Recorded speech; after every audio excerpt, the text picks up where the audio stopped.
Benarkah pemerintah pusat berperan untuk mensejahterakan dan mengamankan Papua? Secara geografis, Papua merupakan wilayah Indonesia yang berada di ujung paling timur dengan luas wilayah Provinsi Papua adalah 421.981 km persegi. Artinya 3,5 kali lebih besar dari Pulau Jawa.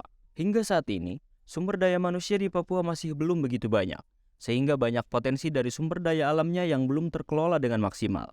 Aduh, sayang sekali ya.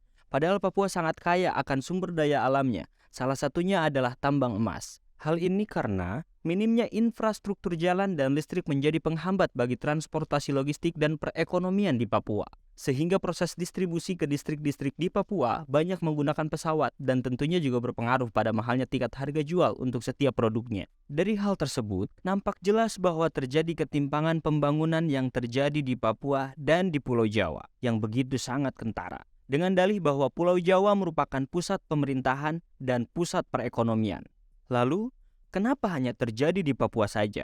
Padahal, seharusnya Papua bisa menjadi wilayah modern, seperti Pulau Jawa, Kalimantan, atau Sumatera. Sabar dulu, pada tahun ketiga masa kerja kepemerintahan Jokowi JK, mulai menunjukkan hasil pembangunan di Papua, terutama dalam pembangunan infrastruktur di wilayah Papua.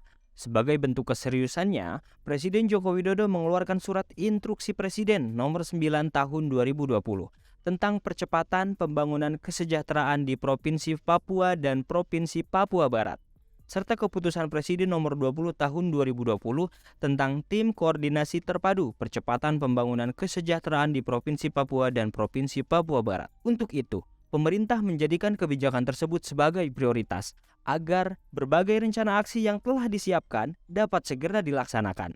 Tak butuh waktu lama. Akhirnya, hingga hari ini, infrastruktur jalan diantaranya adalah Trans Papua yang berada di wilayah Trisolir sudah mulai terlihat nyata.